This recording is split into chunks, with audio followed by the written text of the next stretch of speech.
Have you ever watched someone destroy their own career live on television in front of millions of viewers? New York City, February 1958. The Richard Sterling Show was one of America's most popular late-night talk shows, known for its host's sharp wit and willingness to ask uncomfortable questions. But when Billie Holiday appeared as a guest, Sterling made the mistake of mocking her struggles with addiction on live television. What happened next would end his career and create one of the most powerful moments in broadcast history. If you love discovering the untold stories behind music history's most incredible moments, please like this video and subscribe to our channel. Hit that notification bell because we uncover the hidden gems that shape the legends we know today. NBC Studios, New York City, February 18, 1958, 11:30 p.m., The Richard Sterling Show was broadcasting live to an audience of 8.5 million viewers. Richard Sterling was 45 years old, a former radio DJ who'd built his television career on controversy and sharp-tongued interviews with celebrities. Sterling prided himself on asking the questions other interviewers wouldn't ask, on getting celebrities to reveal uncomfortable truths about themselves. His show had the highest ratings in late-night television because audiences never knew when a guest might break down, walk off, or create dramatic television. Tonight's guest was Billie Holiday, who was appearing to promote her upcoming album and tour dates. It had been a difficult few years for Billie. Legal troubles, health problems, and very public struggles with drug addiction had damaged her reputation and limited her career opportunities. But Billie needed the exposure. Her record sales had declined, and venues were increasingly reluctant to book her. Appearing on Sterling's show was a chance to reach a mainstream audience and remind people why she was considered one of America's greatest singers. Sterling had done his research. He knew about Billie's arrests, her time in federal prison, her ongoing battles with heroin addiction. He also knew that controversial interviews drove ratings, and a vulnerable guest like Billie Holiday was exactly what his show needed. As Billie walked onto the set, Sterling greeted her with his trademark smile, charming on the surface, predatory underneath. "Ladies and gentlemen, Miss Billie Holiday," Sterling announced to applause from the studio audience.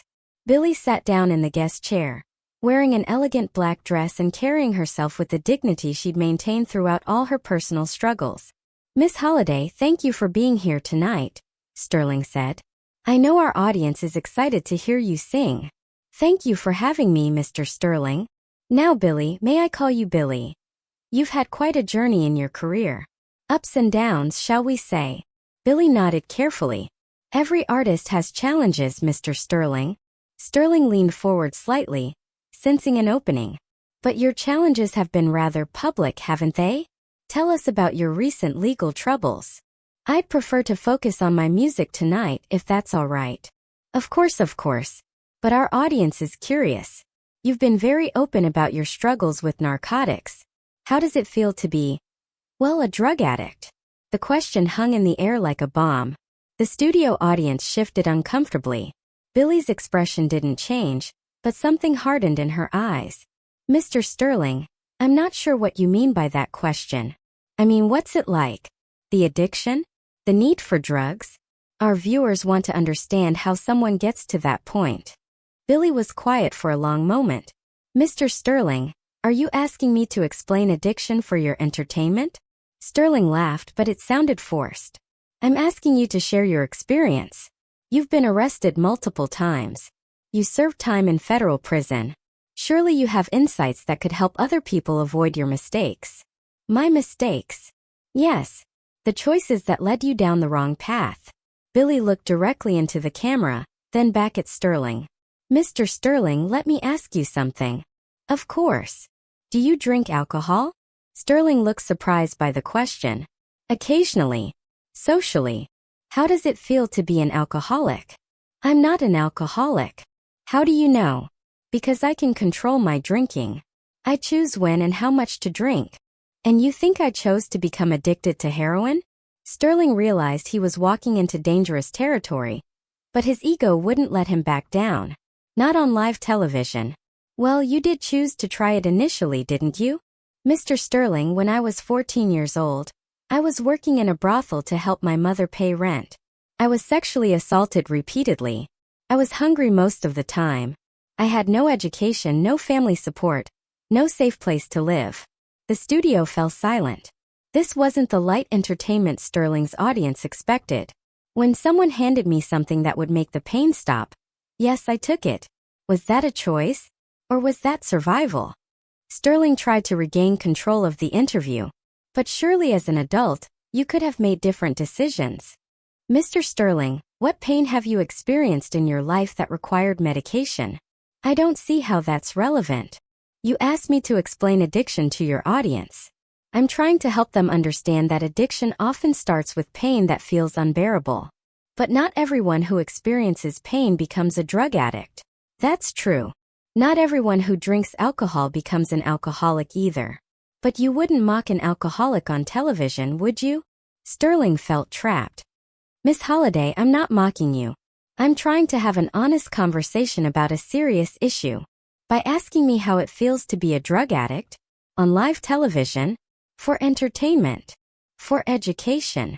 Billie smiled, but it wasn't a happy smile. Mr. Sterling, let me educate your audience about addiction. Sterling nodded, thinking he'd regained control. Addiction is waking up every morning hating yourself for needing something you know is destroying you. It's wanting to stop but being physically unable to function without the substance your body demands. The audience was completely quiet now. It's losing jobs, losing friends, losing family members who can't understand why you can't just stop. It's being arrested and humiliated in newspapers. It's having people like you ask you to explain your suffering for their entertainment. Miss Holiday. It's being reduced to your worst moments instead of being remembered for your achievements. It's having your art dismissed because of your personal struggles. Sterling was beginning to look uncomfortable on camera. But most of all, Mr. Sterling, addiction is being human in a way that makes other people uncomfortable. Because when you look at an addict, you're forced to confront the possibility that you too could be broken by circumstances beyond your control. I think we're getting a bit heavy here. You asked me how it feels to be a drug addict. I'm telling you, it feels like being used as an object lesson for people who want to feel superior to someone whose pain they've never experienced. Sterling tried to change the subject. Let's talk about your music. No, let's finish this conversation. You brought up my addiction for your ratings. Let's talk about it honestly. Sterling looked at his producers off camera, but they were frozen. This was live television. There was no escape. Mr. Sterling, I want to ask you something. Okay. Why did you invite me on your show? To talk about your career, your music. Really? Or did you invite me because you thought a troubled black woman with a drug problem would be good television? Sterling's face flushed. That's not. I would never. Mr. Sterling, in your research for tonight's interview, did you listen to my music? Of course. What songs? Sterling looked blank. Well, Strange Fruit. Obviously. What did you think of it? It's powerful. Do you understand what it's about? It's about racial issues. It's about lynching. It's about black people being murdered for entertainment. It's about human beings being reduced to objects for other people's amusement. The parallel was devastating. Sterling understood what Billie was implying, and so did everyone watching. Mr. Sterling, when you mock my addiction on television, you're doing the same thing. You're using my pain for other people's entertainment. Sterling was sweating now. Miss Holiday, I never intended. What did you intend? I intended to have an honest conversation about a serious issue. By asking me how it feels to be a drug addict, would you ask a cancer patient how it feels to be diseased? Would you ask a veteran with PTSD how it feels to be damaged? That's different. How? Sterling couldn't answer. Mr. Sterling, addiction is a medical condition. The American Medical Association has recognized it as such. But you're treating it like a moral failing, like entertainment, like something I chose for fun. I just think people should take responsibility for their actions.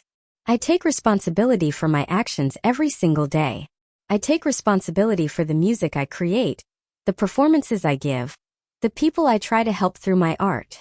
But what about the illegal drug use? Mr. Sterling, I've been arrested, prosecuted, and served my time.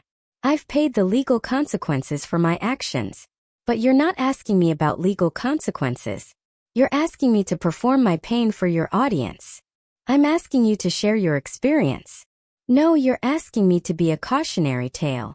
You're asking me to reduce my entire life to my worst moments, so your viewers can feel better about themselves. Sterling was visibly struggling. Miss Holiday, I think there's been a misunderstanding. Mr. Sterling, let me ask you something personal. I don't think that's appropriate. You've been asking me personal questions for 10 minutes. Surely you can answer one. Sterling nodded reluctantly. What's the worst thing you've ever done? I don't see how that's relevant. Something you're ashamed of. Something that, if it was all people knew about you, would make them think less of you. Sterling was quiet. Would you like me to ask you about that thing on live television? Would you like to explain to 8.5 million viewers how it feels to be whatever kind of person does that kind of thing? No. Why not? Because people are more complex than their worst moments. Exactly. But you invited me here to talk about my worst moments. You introduced me to your audience as a drug addict who's been arrested. Not as a singer, not as an artist, not as a human being with a full life experience. Sterling looked down. I didn't think about it that way. Mr. Sterling, I've been performing professionally for over 20 years. I've recorded dozens of albums. I've helped integrate venues throughout the country. I've used my music to fight racism, to give voice to people who don't have platforms. But the first thing you wanted to talk about was how it feels to be a drug addict. Sterling was quiet for a long moment. When he looked up, there were tears in his eyes. Miss Holiday, I owe you an apology. You don't owe me anything, Mr. Sterling. But you owe your audience honesty. And the truth is, you invited me here not to celebrate my music, but to exploit my pain. You're right. And I'm sorry. Mr. Sterling, can I tell you what addiction really feels like? Sterling nodded. It feels like being trapped in a room where the only door requires you to hurt yourself to open it. And every day you have to choose between staying trapped or hurting yourself to get out. And recovery? Recovery feels like learning that there might be windows in that room, that there might be other ways out. But it takes time to find them, and people keep asking you why you don't just stop using the door that hurts. Sterling was crying openly now. Miss Holiday, I had no right to ask you those questions. Mr. Sterling, you have the right to ask any questions you want. But I have the right to point out when those questions come from ignorance instead of genuine interest in understanding. How do I do better? Ask me about my music. Ask me about what I'm proud of. Ask me about what I want people to remember about my life. Sterling took a deep breath. Miss Holiday, what do you want people to remember about your life? I want them to remember that I used my voice to tell the truth. Even when the truth was uncomfortable. Even when it cost me opportunities. What truth are you telling tonight? That people are more than their worst moments. That addiction is a medical condition, not a moral failing. That using someone's pain for entertainment is a form of cruelty. And what would you like to tell people who are struggling with addiction? I'd like to tell them that their worth as human beings isn't determined by their struggles. That recovery is possible, but it's a process, not an event. And that they deserve compassion, not judgment. Sterling wiped his eyes. Miss Holiday, would you be willing to sing for us? What would you like me to sing? Whatever you think our audience needs to hear. Billie stood up and walked to the piano. Without any rehearsal or preparation, she began to sing God Bless the Child. The song took on new meaning in this context. It was about self-reliance, about surviving without support, about the strength required to keep going when the world turns against you. When she finished, the studio audience erupted in applause. But it wasn't just applause for her performance. It was recognition of her courage, her dignity, her refusal to be diminished by Sterling's attempts to exploit her pain. Sterling stood up and shook Billie's hand. Thank you, he said quietly. Thank you for teaching me something important tonight. Thank you for being willing to learn. The show ended there 12 minutes early. Sterling didn't have any closing remarks. He just sat at his desk as the credits rolled, obviously shaken by what had transpired. The reaction was immediate. NBC received over 15,000 phone calls in the first hour after the show aired. Some viewers were angry at Sterling for his treatment of Billie. Others were moved by her grace under pressure. The next day, newspapers across the country covered the interview. Holiday School's host on addiction, read one headline. Singer teaches TV host about humanity, read another. But perhaps most significantly, medical professionals and addiction specialists praised Billie's explanation of addiction as one of the most accurate and compassionate they'd ever heard in mainstream media. Dr. Vincent Dole, who was pioneering methadone treatment for heroin addiction, sent Billie a letter. Your explanation of addiction on television last night was more educational than most medical school courses. You helped people understand that addiction is a medical condition requiring treatment, not moral judgment. Richard Sterling never recovered from the interview. His ratings plummeted as audiences lost respect for his interview style. Within 6 months, The Richard Sterling Show was canceled. Sterling sent Billie a handwritten letter. Miss Holiday, our interview changed my understanding of journalism, of entertainment, and of my responsibility to the people I interview. I'm leaving television to work with addiction counselors. Thank you for teaching me that my comfort is less important than other people's dignity. Sterling spent the rest of his career working in addiction treatment centers, using his communication skills to help people in recovery tell their stories in ways that promoted understanding rather than judgment. Billie's appearance on The Richard Sterling Show became a turning point in how the media covered addiction. Other talk show hosts began approaching the subject with more sensitivity, understanding that addiction was a complex medical condition rather than entertainment fodder. The interview also marked a change in Billie's career. Instead of being defined by her struggles, she began to be recognized as someone who could speak honestly about difficult subjects while maintaining her dignity and humanity. Medical schools began showing clips from the interview in courses about addiction and patient care. Billie's explanation of what addiction feels like became a standard reference for helping medical students understand the patient experience. In 1975, 17 years after the interview, the American Society of Addiction Medicine gave Billie Holiday a posthumous award for advancing public understanding of addiction as a medical condition through honest, courageous, and compassionate communication.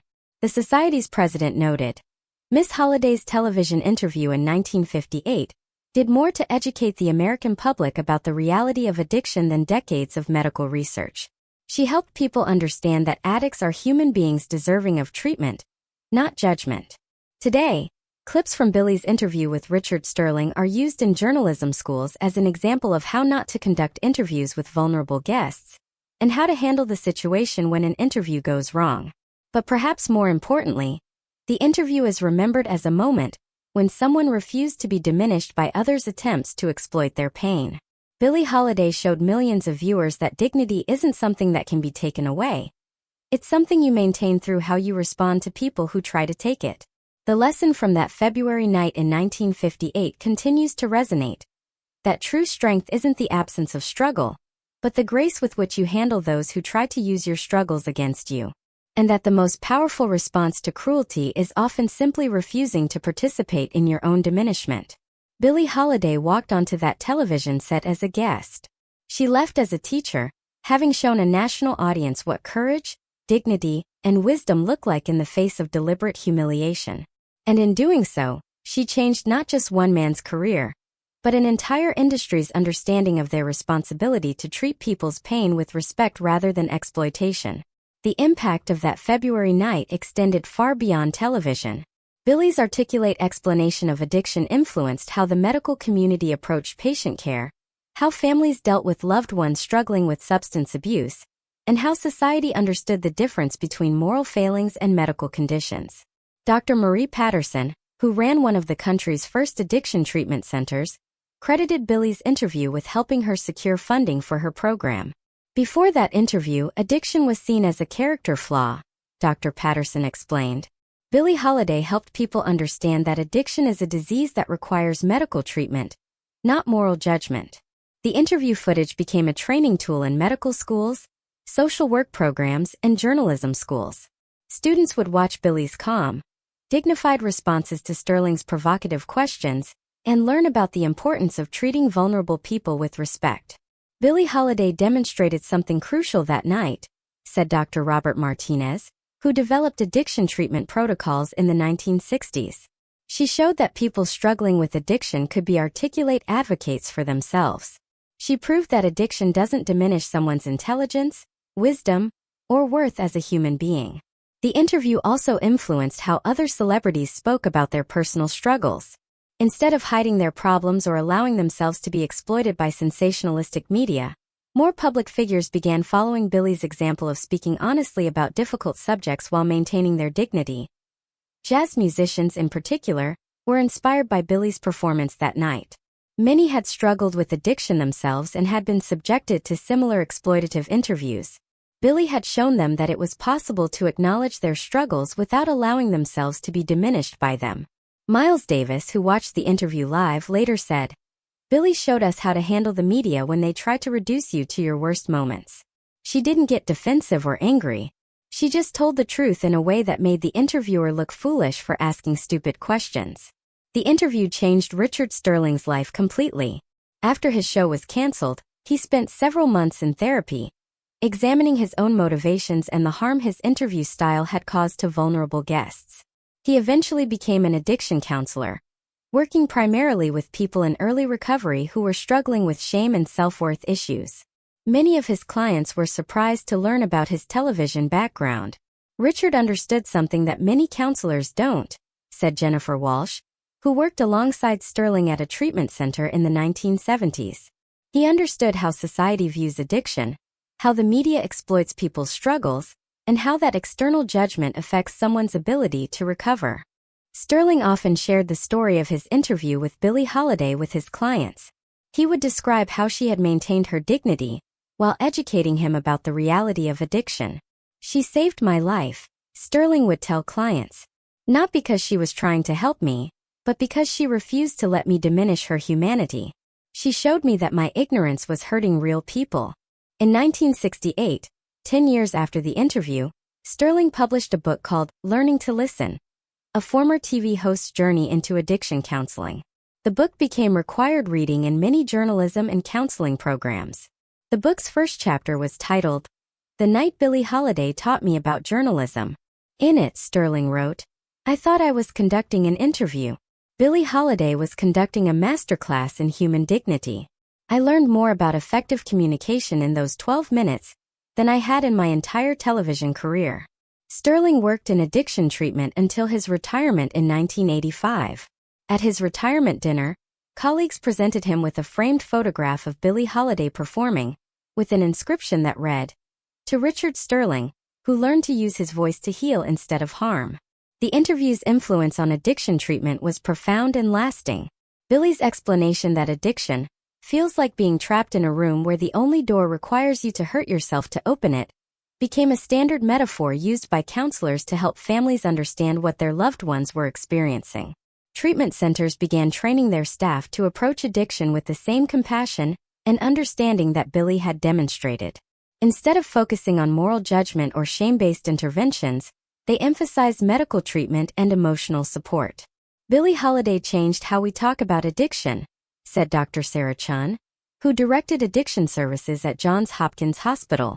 Before that interview, treatment was often punitive, based on the idea that people needed to be broken down before they could be built back up. After seeing how Billie responded to Sterling's attempts to shame her, treatment professionals began to understand that shame was counterproductive. People in recovery needed dignity and respect, not additional humiliation. The interview also influenced how families approached loved ones struggling with addiction. Support groups began teaching family members to avoid the kinds of questions Sterling had asked, questions that focused on shame and judgment rather than understanding and support. "The Sterling interview became a cautionary tale," explained Dr. Michael Rodriguez, who ran family therapy programs for addiction. "We would show family members how Sterling's approach pushed Billie away and made her defensive, even though she handled it with remarkable grace. Then we would contrast that with more effective ways of communicating, approaches based on curiosity rather than judgment, support rather than confrontation." Today, addiction treatment professionals still reference Billie Holiday's explanation of addiction from that 1958 television interview. Her words, describing the daily choice between staying trapped or hurting yourself to get out, remain one of the most accurate and compassionate descriptions of the addiction experience ever captured on film. The lesson from that February night in 1958 remains as relevant today as it was then, that the most powerful way to respond to those who try to diminish you is not through anger or defensiveness, but through the quiet insistence on being treated as a complete human being deserving of dignity and respect.